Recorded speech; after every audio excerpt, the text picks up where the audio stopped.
Welcome back. My name's Stuart Hudnall. We got another episode of School Story. Today, we're doing another educator book review. I'm really excited about this one. This is one of my favorite books. It's Culturize by Mr. Jimmy Casas. It's published by Dave Burgess Consulting. They've got a lot of great books out there in the education fields. And the premise of this book is to give principals and school leaders the tools to build a thriving culture of learning and growth. And who doesn't want that? So let's jump into the book. First, though, let's talk a little bit about what we're talking about on our episode today. So we got 6 segments. First one, we're going to talk about the book. Segment 2, we're going to dive into the book. Segment 3, we're going to do a review of the book. 4, how does it apply to education, educators, schools, classrooms? Number 5, we've got a question from a listener that we're going to answer. And then always my favorite part, segment 6, where we do the 5-3-1 wrap up. 5 takeaways, 3 quotes, and 1 thing you can implement today, tomorrow, next week, whenever you're listening to this. So the author, Jimmy Casas, this book was fundamental for me when I started my administration career, and I credit a lot to this guy. So about the book, what it's aiming to do is try to provide some research-based strategies to shape a positive, student-centered school culture.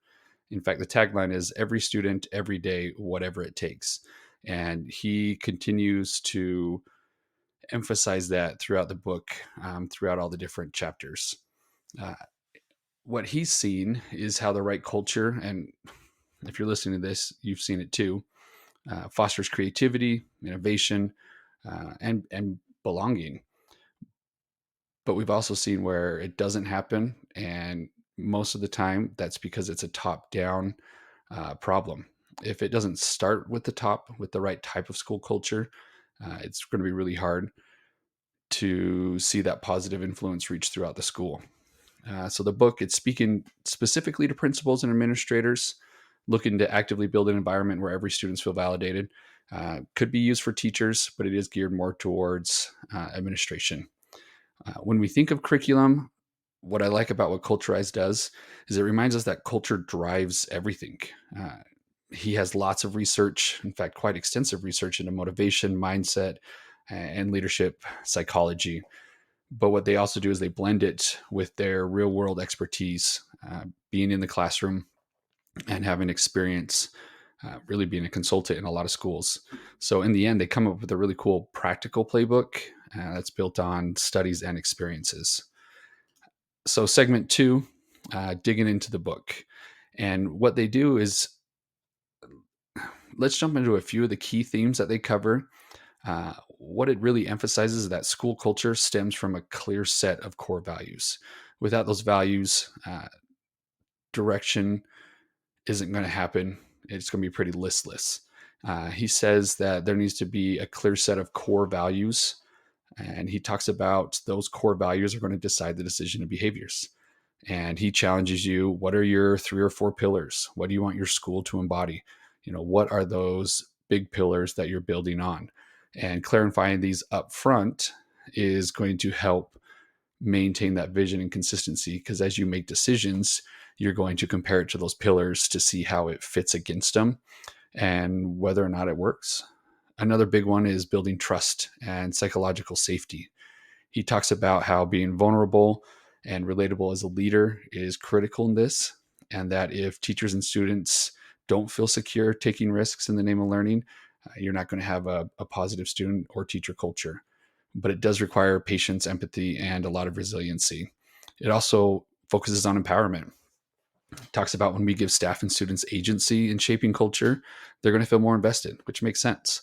We want to hear directly from the teachers and students what they want their culture to be, what they want their culture to have, what it should feel like, what it should be like, involving those stakeholders, reaching out, seeking the input, and then building the consensus. Within the classroom, though, teachers, they need to have their autonomy to personalize instruction. What's really cool is when you can see students also taking leadership roles within those classrooms. I work at a CTE campus now, and because it is more hands-on and job focused, it's really fun walking into a classroom and seeing kids that are not just leaders, but they're kind of quote unquote the bosses, for that class, for that week, for that month. So it's really cool to see that actually in place. When you're giving them that empowerment, they're going to step up to it. It also talks about motivational strategies, promotes tapping into autonomy, mastery, purpose. People ultimately want control over their purposes. And if they don't have the control over their choices, why improve? Because you're just going to feel like you're running up a slippery slope. And by being a leader that motivates that, you're doing that with recognizing and modeling that hard work. So segment 3, we're talking about the book review. So the main ideas, we've talked about some of the main ideas, but let's look at the strengths and weaknesses of the book. What did I think about it? Spoiler, I already said I loved it. But there definitely are parts, that can be improved, that could make it a little bit better in the long run. So my favorite part about Culturize is really just how practical it is, the practical advice that's all throughout it. He includes specific reflection questions, culture diagnostics, action plans. He makes it easy for us, the reader, to figure out how we can implement those strategies in our own school. Also, another strength is the examples and case studies. There are so many throughout that, depending on where you come from, your size of your school, the dynamics, you're going to find examples within the book that really connect and make sense to you. When you're hearing directly from those administrators and teachers, it really does add that balance to the field, and it really shows how they work. In regards to weakness, the only thing I would have liked to see a little bit more is, while there is a variety, there are certain types of examples and structures that aren't there from different populations or different types of groups. And that would have been nice in the book. But I mean, if you really want to dive into that, there's a great book we'll probably review later. It's called We Got This by Cornelius Minor. It's a great book that dives a little bit deeper into that. So what does it look like? How do we apply? How are we applying this to education? Even with just the little minor critiques, it really does. The book offers profound insights into how you can shape your school culture, what you can do to improve it and make it better. And not just with big pie in the sky ideas, which it does have some of those, but also it provides framework, really some invaluable framework for how you can diagnose. You can take a look at what your current culture is. And they also share some questions that you can reflect on to really question what are your core values, trust level, motivations, and more within that school. It also talks about how you can involve staff and students in cultural initiatives, student focus groups, principal roundtables, cultural committees, shared vision planning, teacher created norms. There's so many awesome examples of how you can co-create culture within the school. And for leaders, it was a nonstop read about how the application can be used.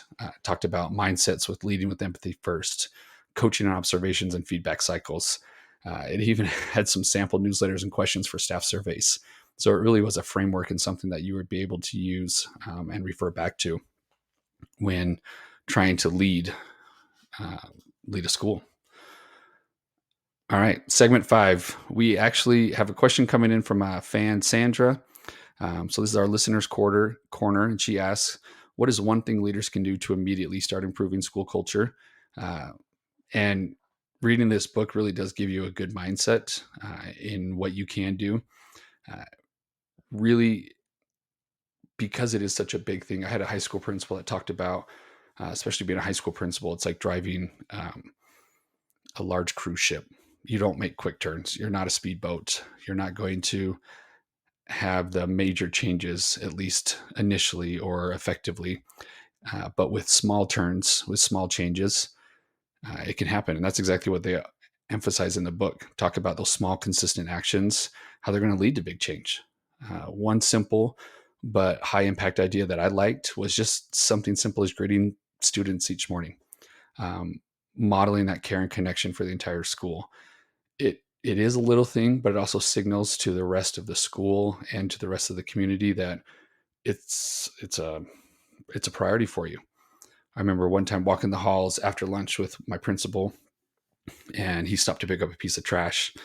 And it was interesting because he didn't do it to be seen, but there were definitely people that saw him do it. And they had a mindset shift of, well, if the principal's going to do it, I probably should pick up, that trash as well. When kids see and it's modeled, but also when they feel seen, that sets the tone for learning. Even just simply standing outside welcoming students, I've seen the difference it's made in individual teachers. Also within administration level, what can that look like? So those small steps really can lead to the big transformations that you're looking for. So my favorite segment 6, our 5-3-1. Let's wrap up with our 5 key takeaways, 3 favorite quotes, and 1 actionable step. So the 5 takeaways are: 1, identify core values; 2, build trust and safety; 3, give staff and students agency; 4, motivate your people through autonomy and purpose; and 5, lead by example. My 3 favorite quotes, short ones, but really some powerful ones. Culture is not something you do, it's something you are. People, especially kids, they've got a good BS meter. They can tell when you're faking it, and they're going to call you out for it. Second quote, strive for progress, not perfection. It's really easy to get caught up and forget that we're just trying to move forward. We're not expecting perfection. No one really is. And the third quote, when adults change, everything changes. Sometimes we forget that when we make the change, the kid's going to follow, and they're not going to make the change without us really making the change. So actionable step, the last one, what you can do is ask your school community, ask them for input, ask them for what they think the core values are of your school. Does it align with what you think they are or what you want them to be? Find feedback from all stakeholders to finalize those 3 to 5 pillars to build what you want your school to be. That's the end of the book review. Can't recommend it enough. 2 thumbs up, 5 stars. I love it, and it's one that I keep referring back to. Thanks for riding on this gem-packed journey episode, diving into the education book, Culturize. Many thanks to Jimmy Casas. I've yet to meet him, maybe one day. I love the leadership lessons he's got in that. Join me next time as we explore the groundbreaking book, The Innovator's Mindset by George Couros. Love that one too. Talks about how we inspire that innovation, the innovative spark in our school. Send any questions in, comment, leave a 5-star review. Really helps us. Until next time, fellow learners, this is Stuart signing off. Go out, culturize your school. See you.